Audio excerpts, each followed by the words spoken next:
Hello students, आज मैं आपके लिए लेके आई हूँ कुछ इम्पॉर्टेंट क्वेश्चंस जो हमारे लास्ट ईयर पेपर्स में पूछे हुए हैं और जो आगे के लिए भी इम्पॉर्टेंट हैं कॉन्सेप्ट्स। देखिए, क्वेश्चन की स्टेटमेंट चेंज हो सकती है लेकिन क्वेश्चन का पैटर्न वैसे ही रहेगा।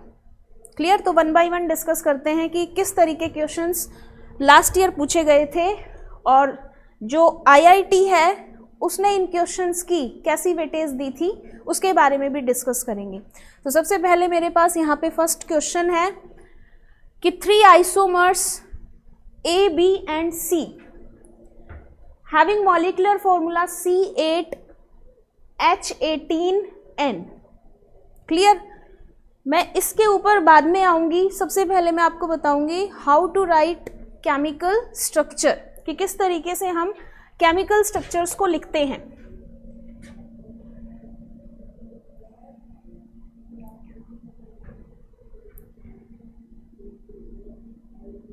देखिए, जब भी आपको कोई मॉलिक्यूलर फॉर्मूला गिवन हो,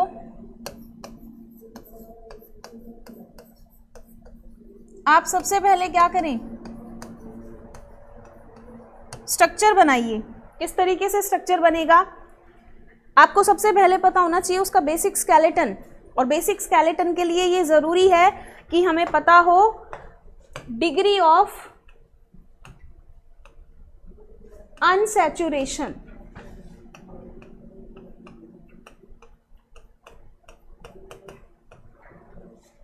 एक बार आपको डिग्री ऑफ अनसैचुरेशन का पता चल गया, डिग्री ऑफ अनसैचुरेशन का क्या मतलब है कि बॉन्ड्स सिंगल हैं, डबल हैं या फिर ट्रिपल हैं, तो वहां से हम कंपाउंड का बेसिक जो स्केलेटन है उसको बना सकते हैं। किस तरीके से निकालेंगे? देखिए, हमारे पास जो भी मॉलिक्यूलर फॉर्मूला हो, एनी मॉलिक्यूलर फॉर्मूला, आप सबसे पहले वहां से जो कार्बन नंबर है उसको चूज कीजिए। जैसे मान लीजिए कहीं पे आपको गिवन था C8H18, तो आप इस कार्बन नंबर को उठाइए और क्या बना दीजिए? एल्केन। मैं पहले बात करूंगी सिंपल हाइड्रोकार्बन्स के बारे में। ये शॉर्ट ट्रिक मान सकते हो आप, क्योंकि बुक्स में एक कॉम्प्लिकेटेड सा फॉर्मूला गिवन होता है, बच्चे को पता ही नहीं रहता कि how to calculate the degree of unsaturation. ये ट्रिक है for calculating degree of unsaturation. Degree of unsaturation is also known as index of hydrogen deficiency, क्योंकि जब हाइड्रोजन की डेफिशिएंसी आती है तभी सिस्टम के अंदर क्या बनते हैं? Double and triple bond. Clear? It is also known as double bond equivalent.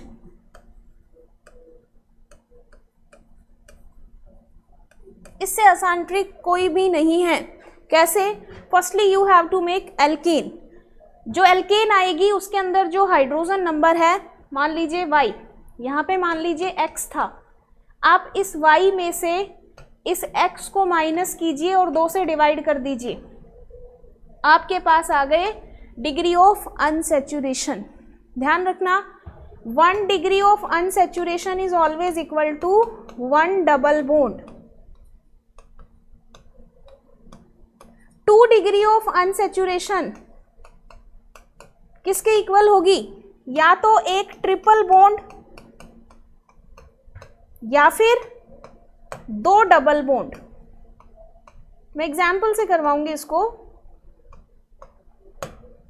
1 degree of unsaturation का मतलब होता है 1 double bond. 2 degree of unsaturation का मतलब होता है या तो 2 डबल बॉन्ड है या फिर एक triple bond. Clear?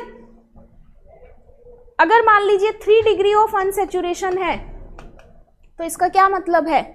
3 degree of unsaturation का मतलब है कि या तो 3 डबल बॉन्ड है या फिर एक ट्रिपल एंड 1 डबल। क्लियर? देखिए किस तरीके से।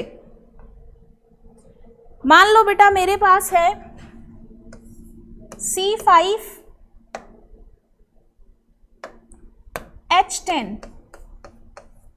मेरे पास 5 कार्बन और 10 हाइड्रोजन है। I will choose different pen. I think this one is not visible. C5H10। अब मैंने आपको सबसे पहले क्या कहा, आप इसके एल्केन बनाइए। क्या बनेगी? C5H12। जिस बच्चे को ये डाउट है कि एल्केन कैसे बनती है, CnH2n+2 से। जर्नल फॉर्मूला होता है कि अगर कार्बन नंबर 5 है तो हाइड्रोजन कितने होने चाहिए, C5H2 × 5 + 2, तो कितना आ गया 12।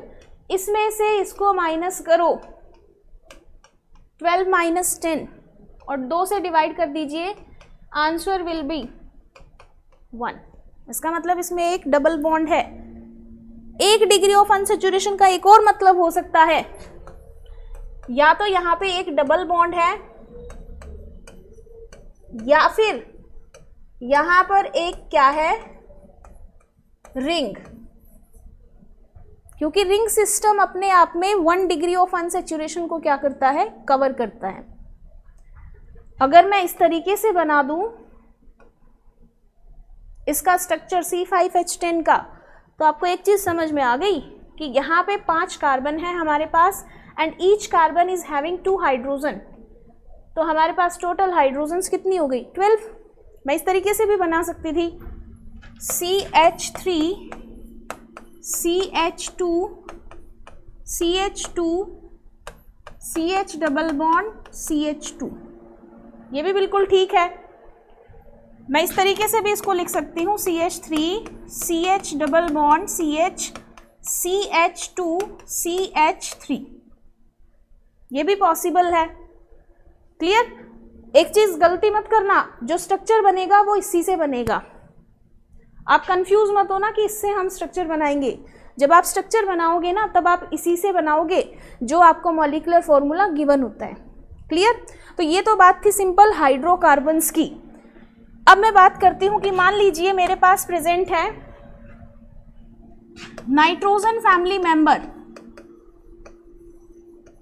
या तो नाइट्रोजन या फिर नाइट्रोजन फैमिली मेंबर।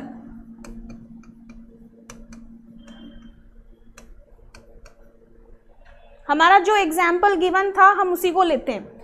देखिए कौन सा एग्जाम्पल है पीछे,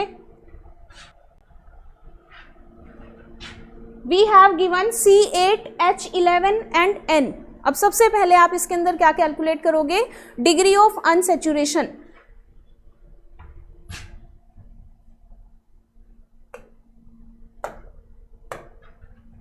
C8H11 एंड नाइट्रोजन।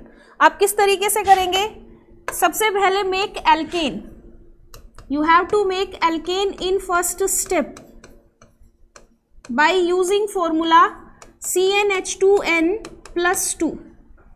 आप इस कार्बन नंबर को यहां से उठाइए और यहां पे पुट कीजिए C8H2 × 8+2। ये सबसे शॉर्ट ट्रिक है to calculate degree of unsaturation. क्या बनेगा यहां से, C8H18। Now use this hydrogen number 18 here 11 and divide by 2। Clear? लेकिन यहां से आप वैल्यू को देखोगे तो आपकी वैल्यू किस में आ गई, फ्रैक्शन में। कितनी आई, 7/2। और 7/2 का मतलब क्या है कि जो आपकी डिग्री ऑफ अनसैचुरेशन है वो फ्रैक्शन में है। डिग्री ऑफ अनसैचुरेशन कभी भी फ्रैक्शन में नहीं होती, पहली चीज तो आप ये याद रखोगे। अब इसके लिए ट्रिक क्या याद करोगे कि यहाँ पे नाइट्रोजन एटम है, नाइट्रोजन हो या नाइट्रोजन फैमिली का कोई भी मेंबर, जब आप यहाँ पे नाइट्रोजन लिखेंगे, देखिए यहाँ पे C8H18 है, जबकि हमारे पास यहाँ पे C8H11 और N है नाइट्रोजन। तो जब मैं यहाँ पे नाइट्रोजन को लिखूंगी तो जितने नाइट्रोजन एटम मैं लिखूंगी उतने ही मैं प्रोटॉन्स को क्या करूंगी, प्लस। क्या बन गया मेरे पास, C8H19N। अब यहाँ पे 19 है और वहाँ पे 11, डिवाइड कीजिए 2 से, 8/2। The degree of unsaturation comes out to be 4।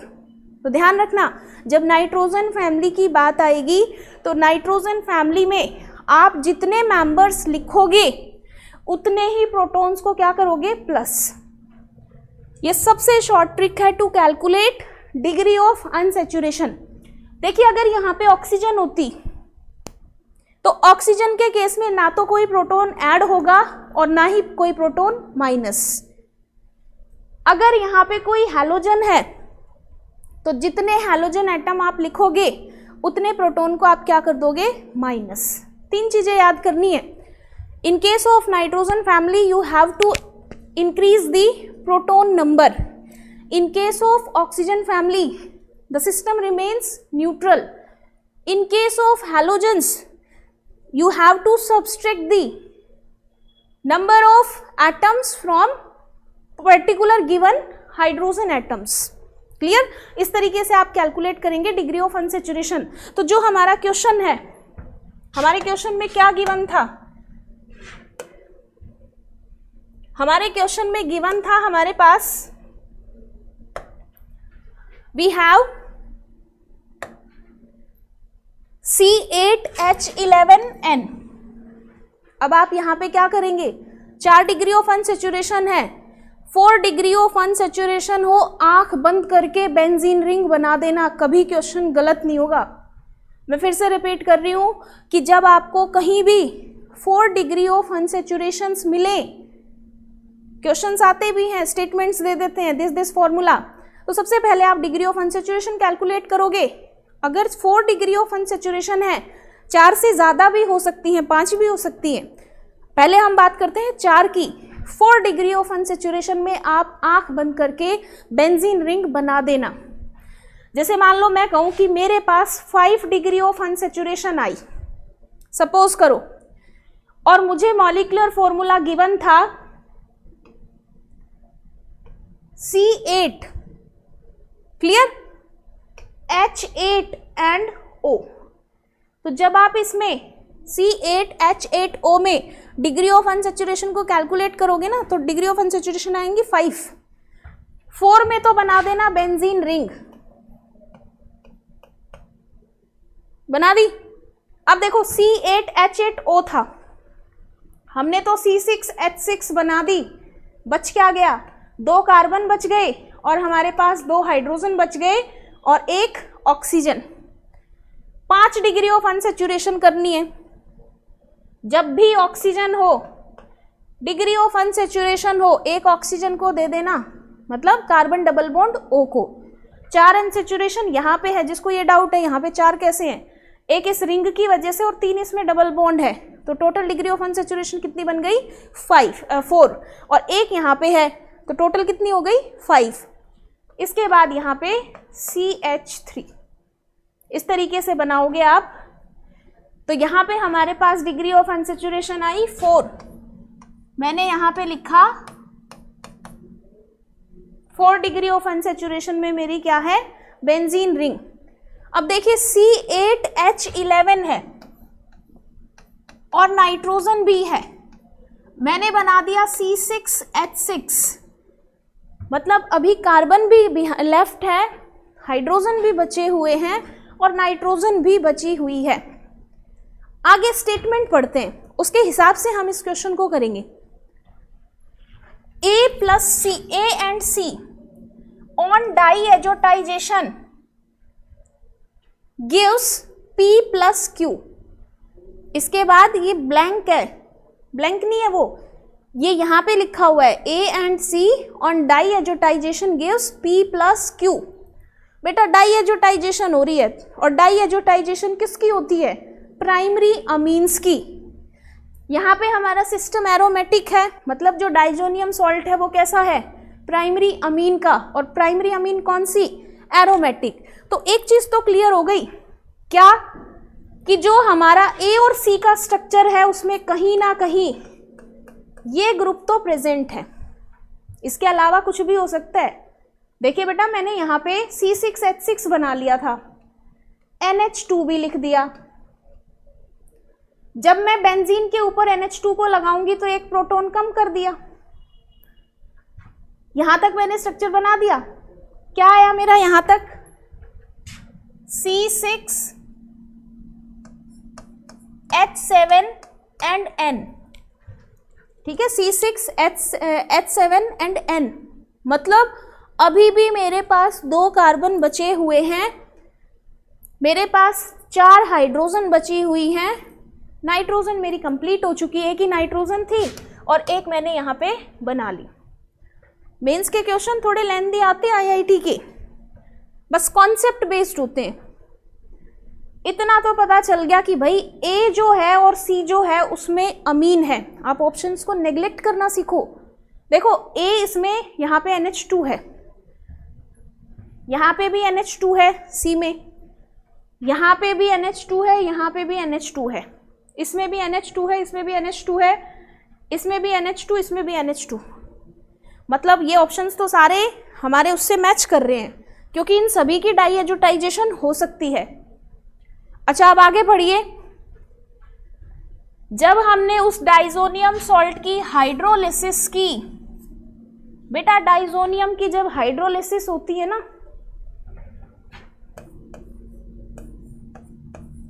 ये हमारा डाइजोनियम, जब मैं इसकी हाइड्रोलिसिस करूंगी तो मेरे पास यहां पे बनता है फिनोल। ध्यान रखना, अगर यहीं पे हाइड्रोलिसिस के साथ हाइपोफॉस्फोरस एसिड लिखा हो तो आप फिनोल नहीं बनाएंगे, तब आप बनाएंगे बेंजीन। ठीक है, ध्यान रखना। तो यहां पर जब हाइड्रोलिसिस हुई तो फिनोल बन गया, फिर उसका ऑक्सीडेशन कर दिया, बेटा ऑक्सीडेशन कर दिया उसका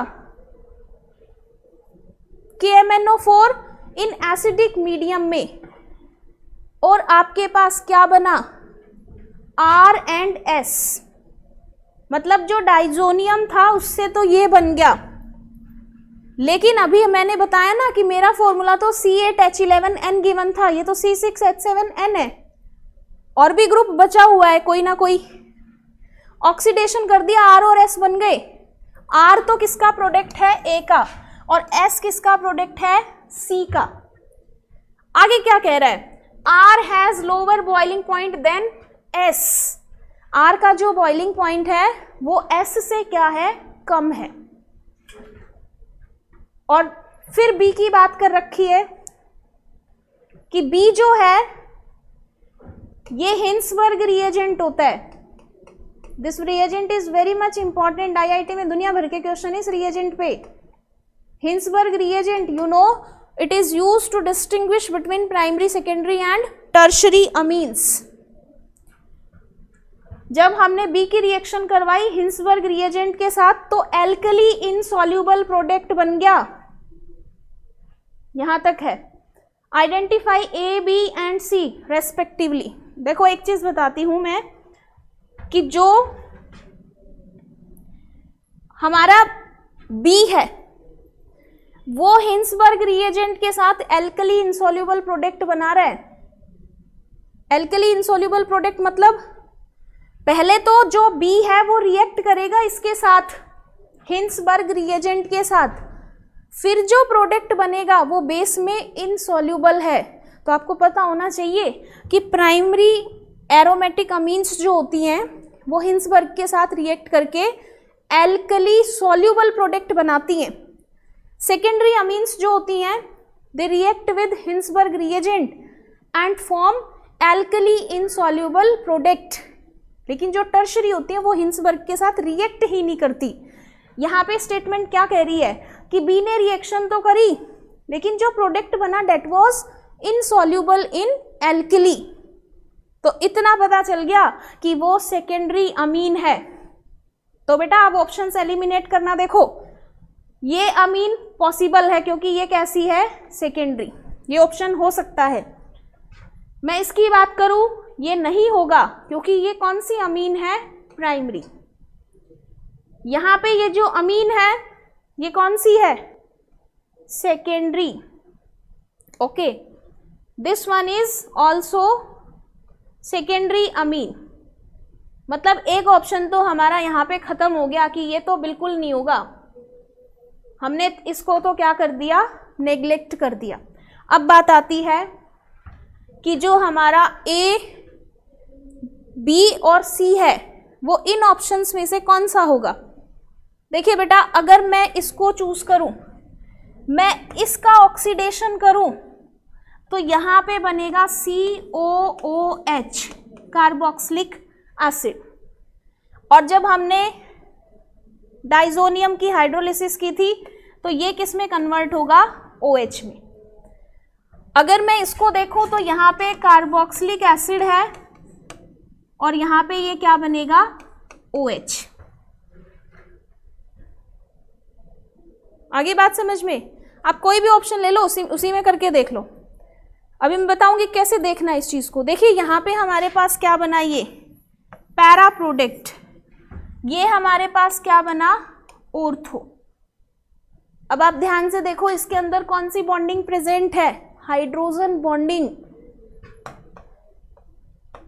OH, COOH, हाइड्रोजन बॉन्डेड है ये।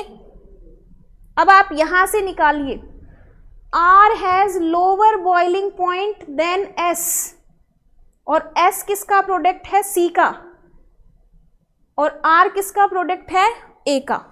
अब आप ध्यान से देखो कि जो A है उसकी डाईएजोटाइजेशन करी तो जो प्रोडक्ट बना उसकी हाइड्रोलिसिस करी और ऑक्सीडेशन किया KMnO4 से, तो जो प्रोडक्ट बना है ना R का, A से R, उसका लोअर बॉइलिंग पॉइंट है। बेटा इसमें तो हाइड्रोजन बॉन्डिंग है, हाइड्रोजन बॉन्डिंग से तो बॉइलिंग पॉइंट इंक्रीज होता है।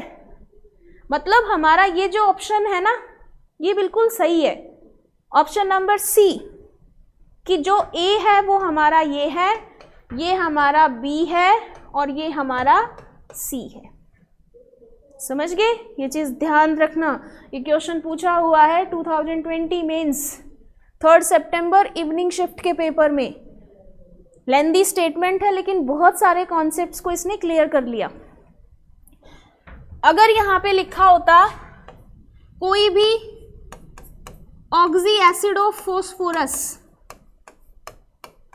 लाइक H3PO4, H3PO3 व्हाटएवर, तो बेटा यहाँ पे बेंजीन बनती, ये नहीं बनता। यहाँ पे क्या बनती, बेंजीन। सिंपल हाइड्रोलिसिस में बनता है फिनोल, लेकिन अगर आप ऑक्सी एसिड यूज करते हो तो वहां पे बनती है बेंजीन।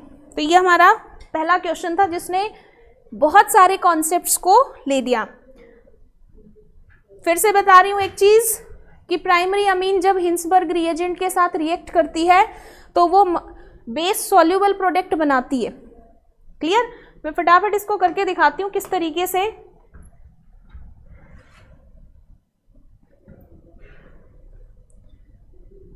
देखो बेटा,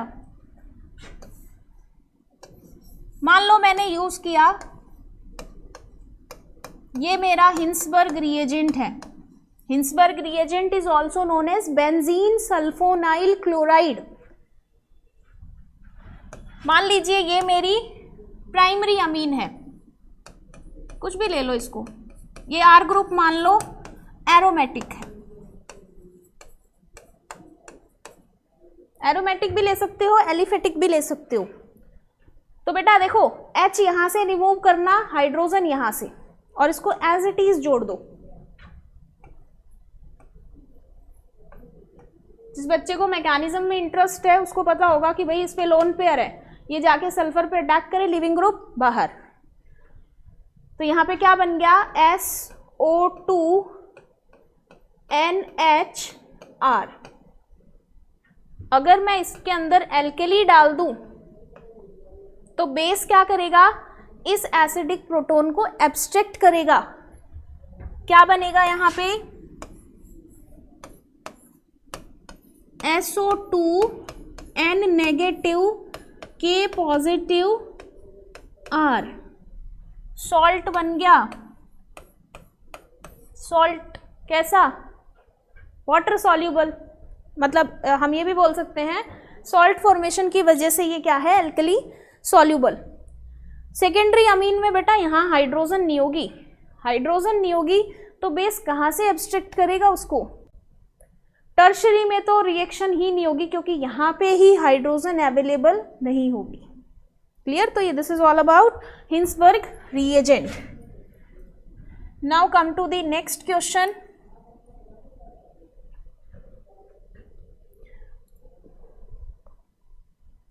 आपको क्वेश्चन गिवन है benzene diazonium chloride this one is benzene diazonium chloride.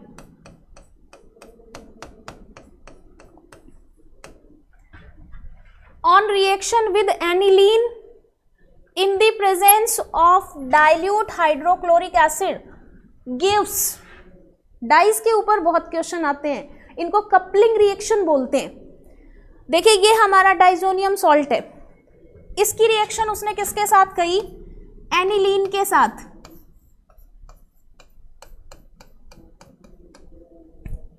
In acidic medium. एक चीज और बताती हूं कि ये जो मीडियम होता है ये वीकली एसिडिक होता है.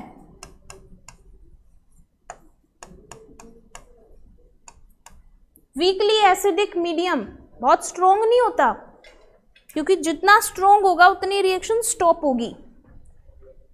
एनिलीन क्या होता है? बेस होता है, तो उसको स्लाइट एसिडिक मीडियम ही चाहिए.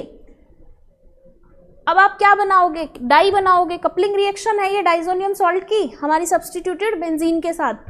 ये इसका पैरा पोजीशन का हाइड्रोजन, यहां से हाइड्रोजन हटाइए, इस Cl को हटाइए और प्रोडक्ट को लिख दो.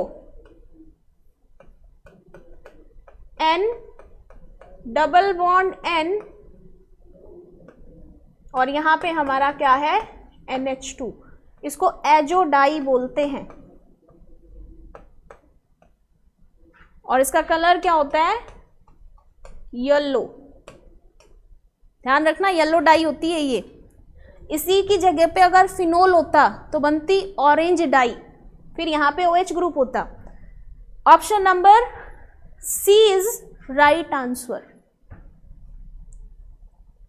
जरूरी नहीं आपको एनिलीन दे, आपको कुछ भी मिल सकता है. आपको 1 नेफ्थोल मिल सकता है, आपको 2 नेफ्थोल मिल सकता है, आपको एनिलीन मिल सकता है, आपको फिनोल मिल सकता है. ठीक है, तो ध्यान रखना. Now come to the next question.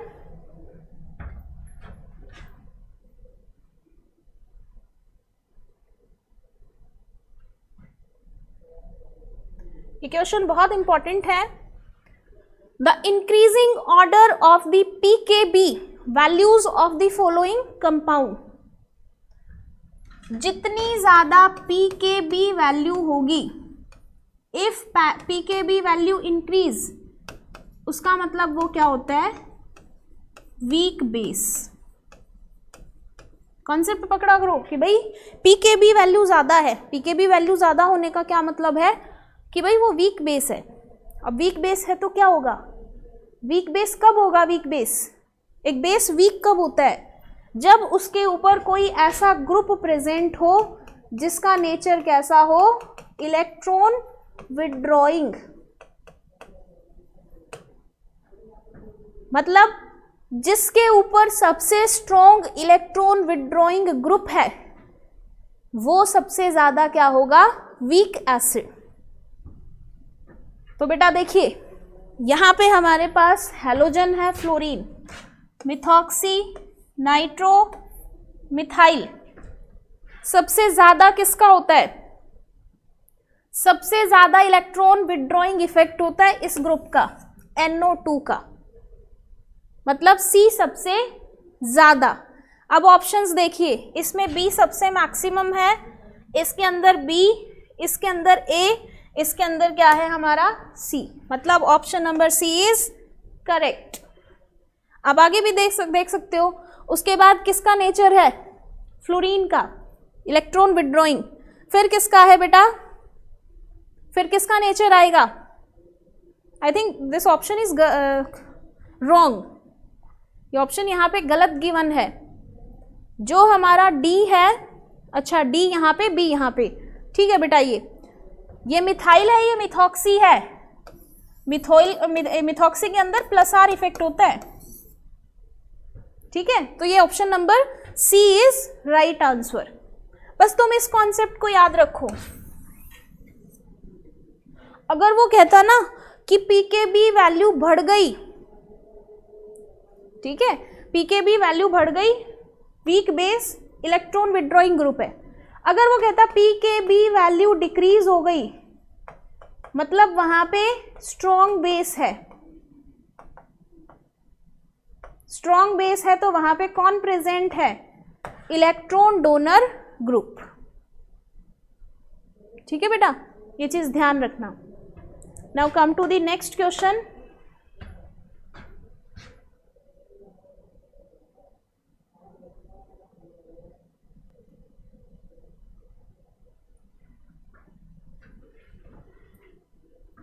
Which of the following is not a correct method of the preparation of benzyl amine from cyanobenzene? बेटा ये तो साइनोबेंजीन है, बेंजीन के ऊपर CN, इससे हमें क्या बनाना है, बेंजाइल अमीन CH2NH2। तो कह रहा है कौन सा बेस्ट मेथड नहीं है, मतलब मेथड ही नहीं है। He is not asking about the best method, he is only asking about the method which can not be used for the synthesis of benzyl amine. देखिए अगर मैं H2 निकिल की बात करूं तो ये रिड्यूसिंग एजेंट है, it can reduce CN group into CH2NH2। Lithium aluminium hydride followed by hydrolysis in acidic medium, ये भी रिड्यूसिंग एजेंट है और काफी strong. Tin chloride in presence of HCl gas, ये नेसेंट हाइड्रोजन प्रोड्यूस करे, जो C triple bond N है उसको CH डबल बॉन्ड NH में कन्वर्ट करे, इसके बाद सोडियम बोरोहाइड्राइड, तो क्या बन गया CH2NH2। तो ये तीन तो ऐसे ऑप्शन है जिनके अंदर रिड्यूसिंग एजेंट गिवन है। इस ऑप्शन को देखो, हाइड्रोलिसिस कर रखी है और सोडियम बोरोहाइड्राइड के साथ रिएक्शन है। जब साइनाइड की हाइड्रोलिसिस होगी तो आपको पता है कार्बोक्सिलिक एसिड बनेगा, benzoic acid.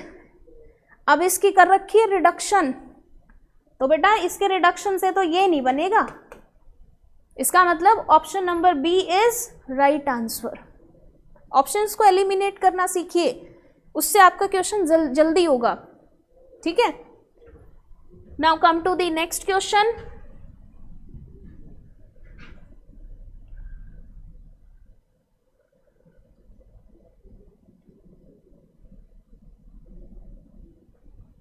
Amine dissolved in dilute hydrochloric acid is reacted with sodium nitrite। Aniline की रिएक्शन कर रखी है, हाइड्रोक्लोरिक एसिड और sodium nitrite, NaNO2 plus HCl, ये बेटा इन situ रिएक्शन करेंगे और क्या प्रोड्यूस करेंगे, नाइट्रस एसिड। ये रूम टेम्परेचर पे कैसा होता है, अनस्टेबल। डाइएजोटाइजेशन रिएक्शन होती है, जब हम इसको यूज करते हैं तो जो हमारा एनिलीन होता है, primary aromatic amine, that will be converted into diazonium salt. This solution was added dropwise to a solution containing equimolar mixture of aniline and phenol in dilute hydrochloric acid. ये decide करेगा product को। The structure of the major product is, diazonium salt बना दिया और कह रहा है कि डाइजोनियम सॉल्ट की रिएक्शन किसके साथ करवाई, equimolar mixture of aniline and phenol, और मीडियम कैसा दे दिया, डाइल्यूट हाइड्रोक्लोरिक एसिड, मतलब वीकली एसिडिक। जो मेजर प्रोडक्ट बनेगा उसका स्ट्रक्चर पूछ रहा है। ध्यान रखना, जब वीकली एसिडिक मीडियम होगा और अगर एनिलीन है तो एनिलीन वाली डाई जो है वो मेजर प्रोडक्ट बनेगी। अगर यहीं पे बेसिक मीडियम होता तो जो फिनोलिक वाली डाई है वो मैक्सिमम बनती। इसको याद कैसे करोगे, इसके लिए ट्रिक होती है, जो नेचर होता है ना कंपाउंड का, उससे ऑपोजिट मीडियम में वो मेजर प्रोडक्ट होता है। एनिलीन जो है ये बेसिक होती है, फिनोल जो होता है वो एसिडिक होता है, और यहाँ पे मीडियम कैसा है, एसिडिक। इससे ऑपोजिट तो ये है, मतलब जो आपकी एनिलीन वाली डाई है वो क्या बनेगी, major product. This will be the right answer. Clear? Now come to the next. देखिए ये भी क्वेश्चन पूछा हुआ है,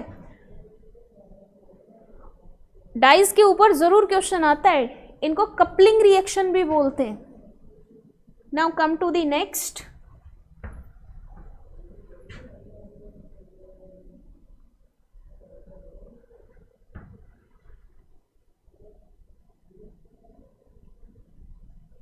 The major product obtained in the following reaction. ये आपको कंपाउंड गिवन है, chloroform in presence of KOH. Okay, आगे क्या कह रहा है? Palladium and carbon. तो सबसे पहले आइडेंटिफाई कीजिए कि chloroform in presence of potassium hydroxide कौन सी नेम रिएक्शन है ये? बेटा देखो, सबसे पहले ये देखा करो कि हमारे पास क्या गिवन है और उसके लिए हमें क्या चीज रिक्वायर्ड होती है. समझ रहे हो? हमारे पास यहाँ पे क्लोरोफॉर्म गिवन है और साथ में क्या दे दिया? क्लोरोफॉर्म के साथ हमें दे दिया KOH. ये नेम रिएक्शन है, आपने 12th एग्जाम्स के लिए इसको बहुत याद भी किया है. इस नेम रिएक्शन को क्या होगा इसके अंदर? सिंपल सी चीज है. क्या?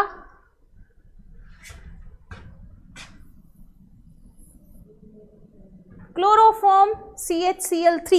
It will react with base. देखो क्रैम मत करो, ये CHCl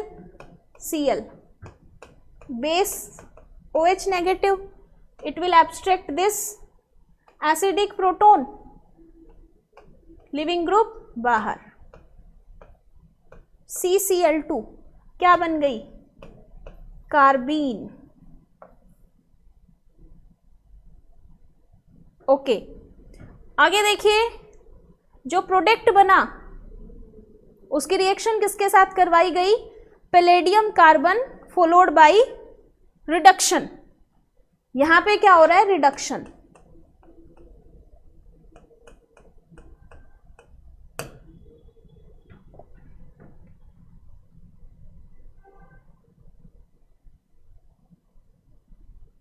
कौन सी नेम रिएक्शन है ये?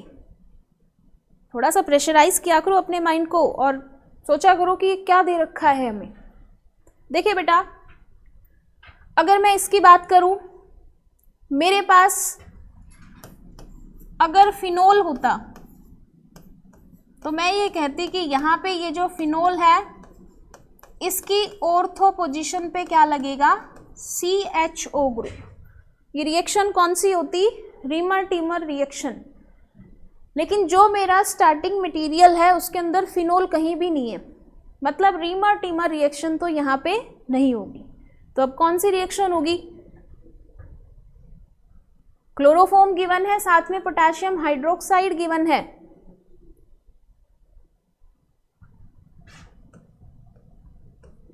कार्बाइल अमीन रिएक्शन. हम अमीन्स का चैप्टर पढ़ रहे हैं तो ये कार्बाइल अमीन रिएक्शन है. कार्बाइल अमीन रिएक्शन क्या कहती है कि कार्बाइल अमीन रिएक्शन के अंदर आपकी जो प्राइमरी अमीन होती है that will be converted into isocyanide. जो RNH2 होता है that will be converted into RNC. ये बन गया, यहां पे NC लग गया. ओके, अब पैलेडियम कार्बन है और मतलब रिडक्शन है, ये कैटालिटिक रिडक्शन बोलते हैं इसको. तो बेटा देखो कैसे होगी रिडक्शन? जो आपका CN ग्रुप है वो भी रिड्यूस होगा, NC ग्रुप है डेट विल ऑल्सो रिड्यूस, और जो ये यहाँ पे कीटोनिक ग्रुप है ये भी क्या होगा? रिड्यूस. देख लीजिए किसके अंदर रिडक्शन दिखा रखी है. ये ऑप्शन तो बिल्कुल गलत है, इसको नेग्लेक्ट कीजिए. डबली बॉन्डेड ऑक्सीजन और साथ में हाइड्रोजन, 3 बॉन्ड थोड़ी ना बनाएगी ऑक्सीजन. यहां पे सेलेक्टिवली सिर्फ इसका रिडक्शन है. Okay,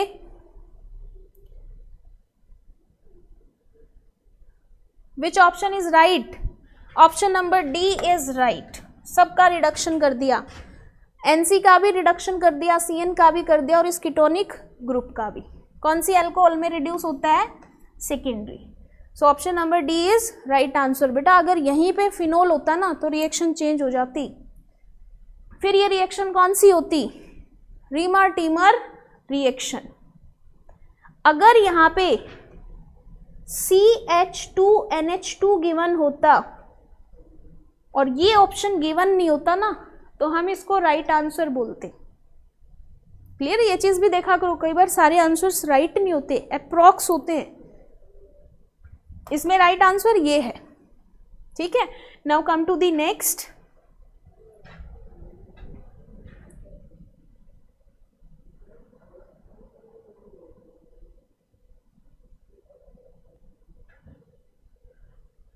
The major product of the following reaction is, this question was asked in 2019 main 8th April evening shift and 1 mark is bonus for every student। ये question बेटा बोनस में था क्योंकि इसका आंसर गलत है। देखिए अगर मैं इन सभी ऑप्शंस को देखूं और मेरे पास ये मेरा स्टार्टिंग मटेरियल था, ये स्टार्टिंग मटेरियल है, मिथाइल आयोडाइड के साथ रिएक्शन है और बेस है, इसमें तो ये क्वेश्चन सही है। लेकिन जो आपका पेपर था मेंस का, उसमें ये तो रिंग दे रखी थी आपको 6 मेंबर्ड और ये जो थे ऑप्शंस ये सेम थे, 5 मेंबर्ड रिंग में थे। मैं क्या कह रही हूँ आपसे? मैं ये कह रही हूँ कि ये जो रिंग थी ना ये कितने मेंबर्ड में गिवन थी? 6 मेंबर्ड में, और ऑप्शन में यहाँ पे 5 मेंबर्ड रिंग्स थी ये दूसरे वाली, इसीलिए सबको बोनस मार्क्स मिला था। अब यहाँ पे देखिए इस नाइट्रोजन पे लोन पेयर है तो इस पे भी, यहाँ पर भी, यहाँ पर भी। This nitrogen accepts this methyl and leaving group depart. आपके पास क्या बन गया? D. Option number D is right answer. लेकिन इसमें सिर्फ ये प्रोडक्ट नहीं बनेगा, इसके अंदर इसको हम बोलते हैं एन मिथाइलेशन।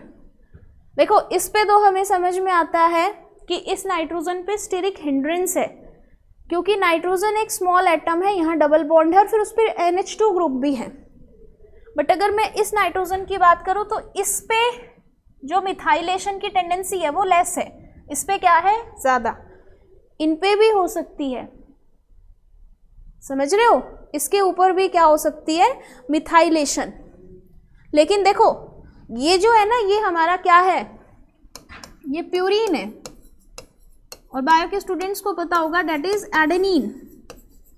ये स्ट्रक्चर है एडेनिन का, नाइट्रोजिनस बेस होता है जो हमारे डीएनए में प्रेजेंट होता है। तो यहाँ पर अगर इसके साथ इस पे भी मिथाइलेशन होती या फिर एक ऑप्शन होता इस पे भी, तो हम उनको भी राइट आंसर दे सकते थे। ठीक है, क्योंकि सभी नाइट्रोजन की इक्वल टेंडेंसी है कि वो क्या कर सकते हैं? मिथाइलेशन। यहाँ पे इसको ही मेजर प्रोडक्ट क्यों बताया? क्योंकि ये 6 मेंबर्ड की नाइट्रोजन है, ये 5 मेंबर्ड की नाइट्रोजन्स हैं। इनके अंदर क्या है? Steric hindrance. एक 6 मेंबर्ड रिंग ज़्यादा स्टेबल होती है एक 5 मेंबर्ड रिंग से, इसीलिए यहाँ पे ऑप्शन नंबर जो डी है that is approx, not accurate but approx. Paper में यहाँ पे रिंग थी 6 मेंबर्ड और ऑप्शंस थे 5 मेंबर्ड रिंग में, इसीलिए क्वेश्चन के लिए बोनस मार्क्स मिला था सभी स्टूडेंट्स को। Now come to the next question.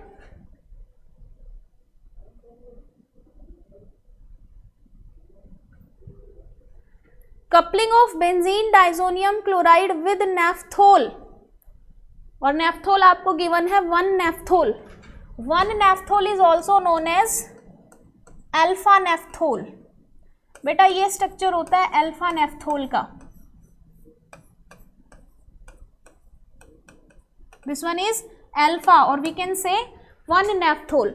इसकी जगह पे आपको एक और मिल सकता है,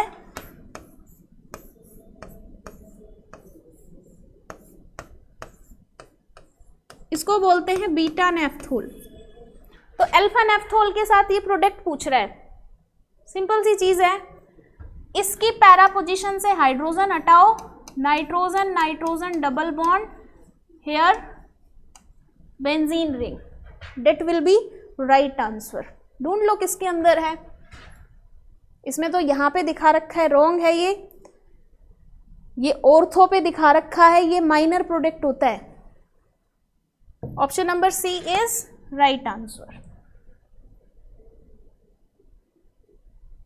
क्लियर? ये भी क्या है, एजोडाई। एजा का मतलब होता है नाइट्रोजन, इसीलिए इनको एजोडाई बोलते हैं। आपने इतने क्वेश्चंस देखे हैं और आप बार बार एक ही चीज नोटिस कर रहे हैं कि जेई आपकी कपलिंग रिएक्शन में से जरूर क्वेश्चन को उठाती है। Now come to the next.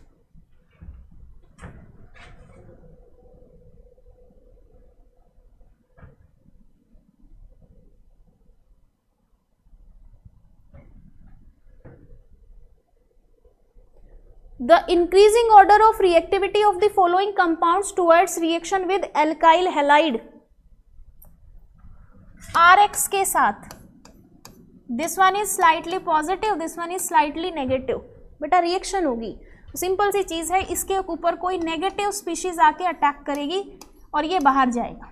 तो आपको ये देखना है कि किसके ऊपर मैक्सिमम नेगेटिव चार्ज है। जितना ज़्यादा नेगेटिव होगा मतलब उतना ही वो क्या होगा, न्यूक्लियोफाइल, और न्यूक्लियोफाइल होगा तभी तो एल्काइल हैलाइड के साथ रिएक्शन करेगा। आप इसमें देखो किस पे सबसे ज़्यादा नेगेटिव चार्ज है। नेगेटिव चार्ज होने का मतलब है इलेक्ट्रॉन डोनर ग्रुप। ये चीज़ तो क्लियर है, ये सबसे ज़्यादा रिएक्शन करेगी क्योंकि बाकी सभी में इलेक्ट्रॉन विड्रॉइंग ग्रुप हैं। मतलब डी जो है वो सबसे इधर आएगा लास्ट में, सबसे ज्यादा उसका कौन सा कैरेक्टर होगा, न्यूक्लियोफिलिक कैरेक्टर। मतलब या तो ये ऑप्शन है या फिर ये ऑप्शन एलिमिनेट हो गया, ये ऑप्शन एलिमिनेट हो गया। यहां पे देखिए नाइट्राइल CN ग्रुप है, CN इज इलेक्ट्रॉन विड्रॉइंग। यहां पे देखिए ये दो ग्रुप्स हैं, इलेक्ट्रॉन विड्रॉ कर रहे हैं। ये भी CO ग्रुप है, ये भी इलेक्ट्रॉन विड्रॉ कर रहा है, ये भी इलेक्ट्रॉन विड्रॉइंग है। इसमें ये ग्रुप तो है ही, ये भी इलेक्ट्रॉन विड्रॉइंग है, इसमें सिर्फ ये है। तो अब आप देखिए कि ए के बाद कौन होना चाहिए, CN का कम होता है इलेक्ट्रॉन विड्रॉइंग इफेक्ट। दोनों में डी के बाद C है, इसमें भी C, इसमें भी C। अब कॉन्फ्लिक्ट कहाँ पे है, बिटवीन A एंड B। साफ सी चीज है बेटा, B में यहाँ पे देखिए दो ग्रुप्स हैं, दो CO ग्रुप इलेक्ट्रॉन डेंसिटी को विड्रॉ कर रहे हैं, यहाँ पे सिर्फ एक है। मतलब B के कंपैरिजन में A का न्यूक्लियोफिलिक कैरेक्टर फिर भी क्या है, ज़्यादा। तो सबसे पहले D, C, then A and lastly we have B। Option number B is correct answer. सोचा करो किस तरीके से क्वेश्चन होगा कि भाई अल्काइल हैलाइड्स के साथ रिएक्शन है, अल्काइल हैलाइड्स के साथ रिएक्शन कब होगी, जब उसके पास नेगेटिव चार्ज होगा।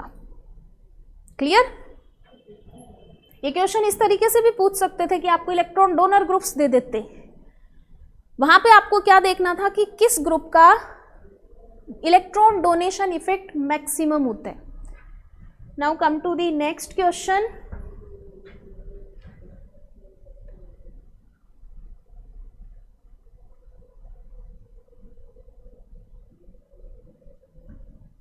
The major product of the following reaction is, ये बहुत इंपॉर्टेंट क्वेश्चन है। देखिए सबसे पहले रिडक्शन है, उसके बाद है डाइबल H, डिबाल भी बोल देते हैं कई स्टूडेंट्स, डाइबल H भी बोल देते हैं। What is DIBAL H? Di isobutyl aluminium hydride, ये सेलेक्टिवली एस्टर्स को क्या करता है, पहले हाइड्रोलाइज करेगा फिर उसको रिड्यूस करेगा। कैटालिटिक रिडक्शन है। कैटालिटिक रिडक्शन जब होगी तो भाई जो आपका CN ग्रुप है वो किस में कन्वर्ट होगा, CN group will be converted into CH2NH2.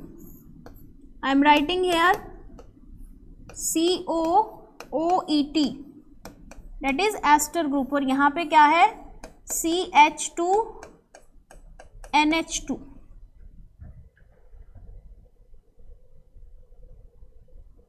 अब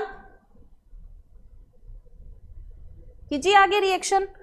कैसे होगी रिएक्शन? रिएक्शन बहुत सिंपल सी है कि हमने पहले क्या किया, जो हमारा CN ग्रुप था हमने उसको क्या कर लिया, रिड्यूस कर लिया। रिड्यूस करने के बाद हम क्या करेंगे, डाइबल H के साथ रिएक्शन है, डाइबल H के साथ रिएक्शन है। तो देखो ये जो एस्टर है ना, इसकी हाइड्रोलिसिस करो,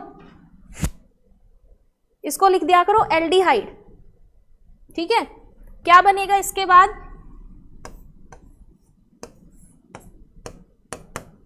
ये तो हो गया बेटा CHO, CH2NH2। डाइबल H क्या करेगा, देखो पहले तो इसको आप ये भी बोल सकते हो हाइड्रोलाइज कर दिया, ऐसे ग्रुप बन गया कार्बोक्सिलिक ग्रुप। फिर इसकी क्या हो गई, डाइबल H से reduction,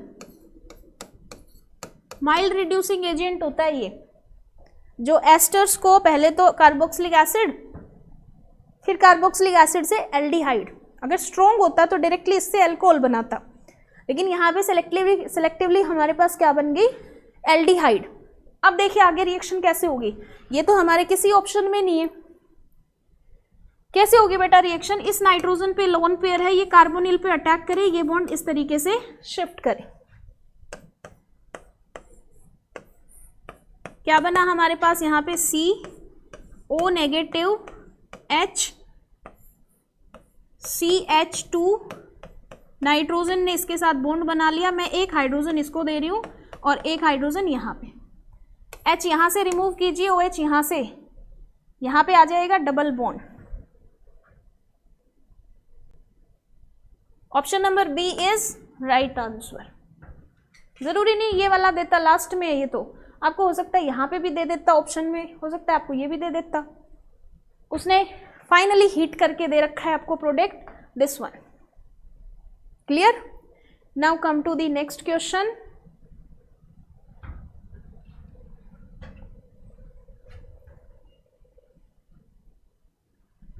what will be the major product, जितनी बड़ी स्टेटमेंट है ना आंसर उतना बड़ा नहीं, कॉन्सेप्ट भी बिल्कुल छोटा सा है।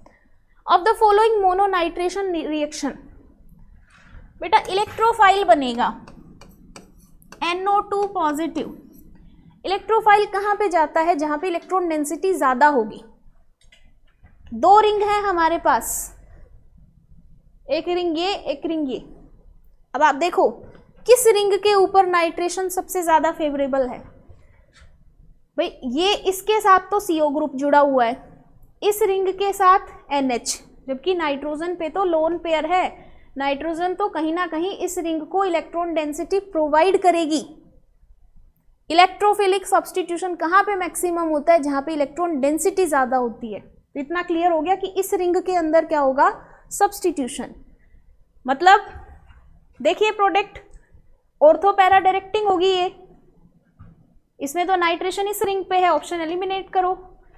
ये बिल्कुल सही आंसर है क्योंकि इसमें मेटा पे दे रखा है, ओरिएंटेशन इज रॉन्ग, इसमें इस रिंग पे है, option number B will be right answer. Clear? Now come to the next question.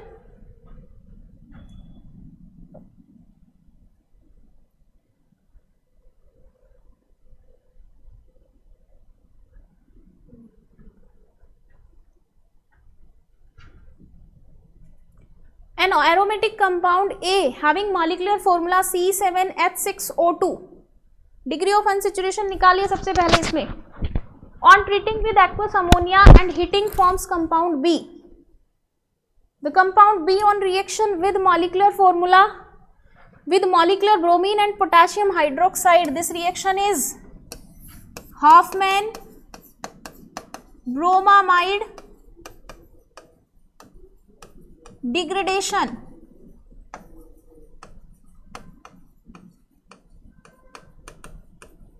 मतलब अमाइड की होगी, इतनी चीज क्लियर हो गई हमें. बेटा C6 हो गया, वहां C7 था. हॉफमैन ब्रोमामाइड डिग्रेडेशन में क्या होता है, एक कार्बन कम होता है. ए का स्ट्रक्चर पूछ रहा है आपसे, बहुत आसान क्वेश्चन है. This will be the right answer. क्यों? क्योंकि जब ये रिएक्शन करेगा किसके साथ, अमोनिया के साथ, तो ये क्या बनाएगा, CONH2 बेंजामाइड.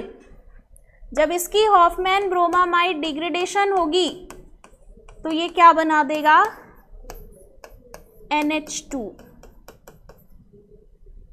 क्लियर? तो नेम रिएक्शंस देख लिया करो इनडायरेक्टली किस वे में पूछी हुई है आपसे.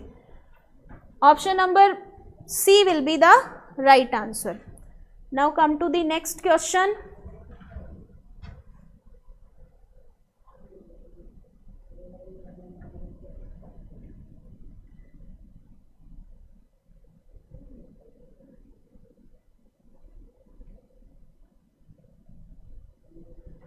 The test performed on compound X and their inferences are, ये following observation मिली कि जो compound X है वो 2,4-DNP के साथ colored precipitate दे रहा है. ऑरेंज भी लिख सकता था वो. 2,4-DNP के साथ कौन रिएक्ट करता है, aldehyde ketone. Carbonyl compounds react करते हैं 2,4-DNP के साथ. ये ऑप्शन एलिमिनेट हो गया क्योंकि इसमें एल्डिहाइड कीटोन है ही नहीं. आगे देखिए, आइडोफोम येलो प्रेसिपिटेट. आइडोफोम के लिए मैं एक शॉर्ट ट्रिक बताती हूँ कि आइडोफोम जो टेस्ट होता है ना, नॉट ओनली आइडोफोम, हेलोफोम बोलते हैं हम. ध्यान रखना, अगर अल्फा पोजीशन पे मिथाइल ग्रुप है तो ही आइडोफोम बनेगा. क्या ट्रिक है, if a compound having methyl group at its alpha position then it can only form halofoam या फिर आइडोफोम. मतलब अल्फा पोजीशन पे मिथाइल ग्रुप है. ठीक है भाई, ये देखिए बेटा, इसमें यहाँ पे अल्फा पे CH2 ग्रुप है, ये ऑप्शन एलिमिनेट. हाँ, इसके इधर अल्फा पे मिथाइल है. आगे देखते हैं, azo dye test, no dye formation. ये तो बेटा डाई बना देगा, ये डाई नहीं बनाएगा, यही ऑप्शन राइट है. Option number B will be the right answer. ये डाई भी नहीं बनाएगा, ये आइडोफोम टेस्ट भी देगा, और ये इसमें कीटोनिक ग्रुप है, कार्बोनिल ग्रुप, तो 2,4-DNP 2,4-डाइनाइट्रोफिनाइल हाइड्राजीन के साथ प्रेसिपिटेट भी बनाएगा ऑरेंज कलर की. क्लियर? स्टेटमेंट बहुत बड़ी है लेकिन कॉन्सेप्ट बेस्ड क्वेश्चंस हैं. Now come to one more question. One compound is given to you in first step, bromination in presence of sunlight. किसकी प्रेजेंस में है, सनलाइट की प्रेजेंस में. मतलब रिएक्शन कैसी है, फ्री रेडिकल, जो स्टेबल रेडिकल होगा वहां पे जाके ब्रोमिनेशन होगी. तो इतना पता चल गया, इससे हाइड्रोजन हटेगी, यहाँ पे ब्रोमीन लगेगी. पोटेशियम हाइड्रोक्साइड डाइल्यूट, जो KOH है वो कैसा है, डाइल्यूट है. लेकिन पहले इस रिएक्शन को तो पूरा करो भाई. नाइट्रोजन पे लोन पेयर है, ये जाके इसके ऊपर अटैक करे, लिविंग ग्रुप बाहर. तो यहां से क्या बन गया, CO, मैं यहां पे लिख रही हूं NH और यहाँ पे क्या आ गया, ये CH, और यहाँ पे क्या है, methyl group.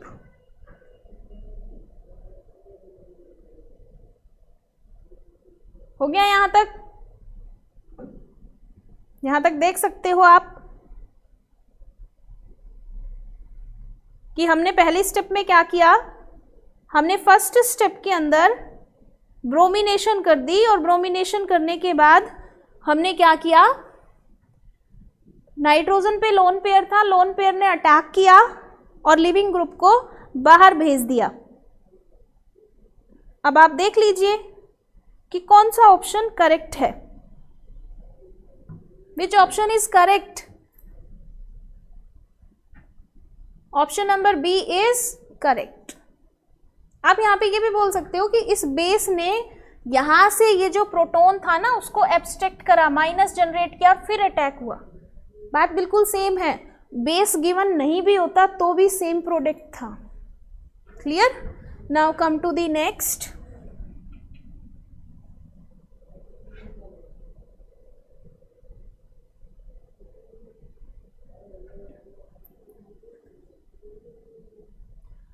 The major product of the following reaction. बेटा डाइएजोटाइजेशन रिएक्शन है ये, NaNO2 HCl, मतलब इसका डाइजोनियम बनेगा, ये चीज क्लियर है। देखो डाई के ऊपर कितने क्वेश्चंस हैं जेई में, डाइजोनियम बन गया, OH। आगे यहां पे क्या गिवन है, उस डाइजोनियम सॉल्ट की रिएक्शन किसके साथ करवाई हुई है,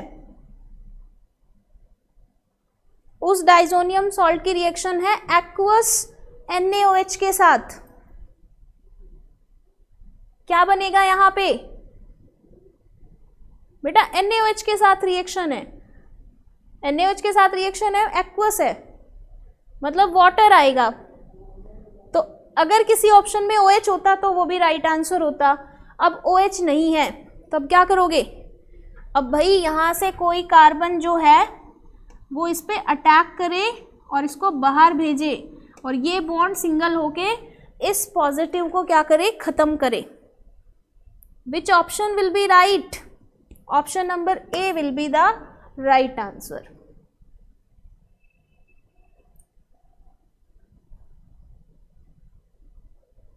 So this is all about some important question from last year papers. सारे क्वेश्चंस बेटा कॉन्सेप्ट बेस्ड हैं। अब नेक्स्ट टर्न पे हम शुरू करेंगे carbonyl compounds, name reactions discuss करेंगे, और साथ में हम जो इम्पॉर्टेंट पॉइंट्स हैं उन पे एम्फेसाइज करेंगे, और फिर हमारे लास्ट लेक्चर में कार्बोनिल कंपाउंड का जो हमारा लास्ट वीडियो लेक्चर रहेगा हम उसमें डिस्कस करेंगे कुछ पुराने पेपर्स से important questions. So this is all about today's lecture. Thank you.